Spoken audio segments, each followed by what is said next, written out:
हम सबके grand upline है। अगर आप शंकर जी के व्यक्तित्व पे रोशनी डालें और अगर ध्यान से सुने और ध्यान से पढ़ें और ध्यान से देखें खाली, क्योंकि अभी पढ़ने का तो समय नहीं है, अभी जो सिर्फ देखने और समझने का समय है। अगर आप सिर्फ शंकर भगवान को ध्यान से देखें और ऊपर से नीचे तक उनके चरित्र का आकलन करें तो आपको बड़ी विचित्रताएं पाई मिलेंगी। आपको बड़ी विचित्र चीजें अनुभव होंगी जो आपने देखी तो सही, कभी ध्यान से समझी नहीं। शुरुआत करता हूं मैं ऊपर से। अगर आप शंकर जी को ऊपर से देखें तो ऊपर कहते हैं भगवान शंकर की जटाओं में मां गंगा का निवास होता है। सुना है आपने, है ना? तो जटाओं में है जल, पानी, और थोड़ा सा नीचे उतरा है तो तीसरी आंख खोलते ही निकलता है आग। तो पानी और आग इस दुनिया में कहीं साथ साथ होते नहीं है, या तो आग रहेगा या, लेकिन भगवान एक ऐसे काम करते हैं जो कोई नहीं करता है। आग को भी साथ रखा हुआ है और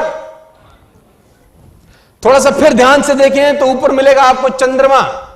कहते हैं चंद्रमा में रहता है अमृत, और थोड़ा सा नीचे उतरेंगे तो देखेंगे जहर, विष पी रखा है। तो अमृत भी है और इस दुनिया में आपको इन दोनों में से एक चीज मिलेगी, दोनों साथ नहीं मिलेंगी।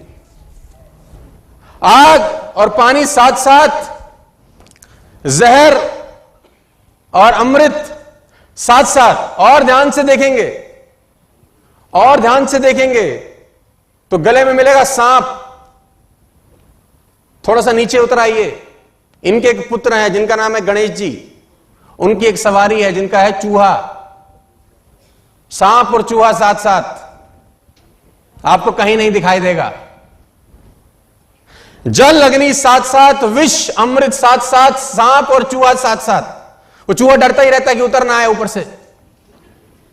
एक और पुत्र है कार्तिकेय, उनका वाहन है मयूर, मोर।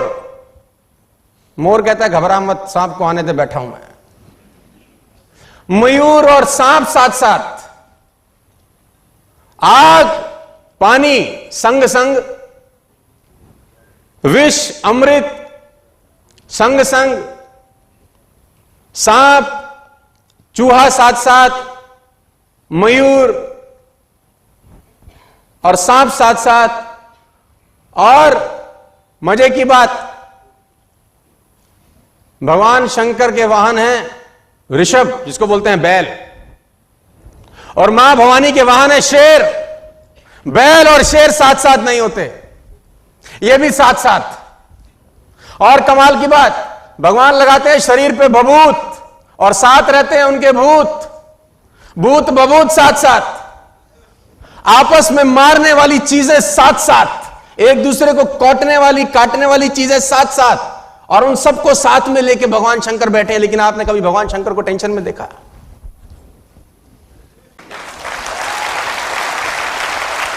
Ever in your life?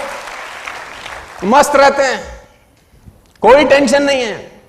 तो जब इतनी चीजें हैं जो एक दूसरे को खा जाएं आपस में, उन सबको साथ साथ रह के ये साहब चल सकते हैं, तो हमारे पास तो इनसे कम खतरनाक चीजें रहेंगी। हमारे पास तो इनसे कम खतरनाक काटने पीटने वाले रोग रहेंगे। अगर ये साथ साथ लेके सबको चल सकते हैं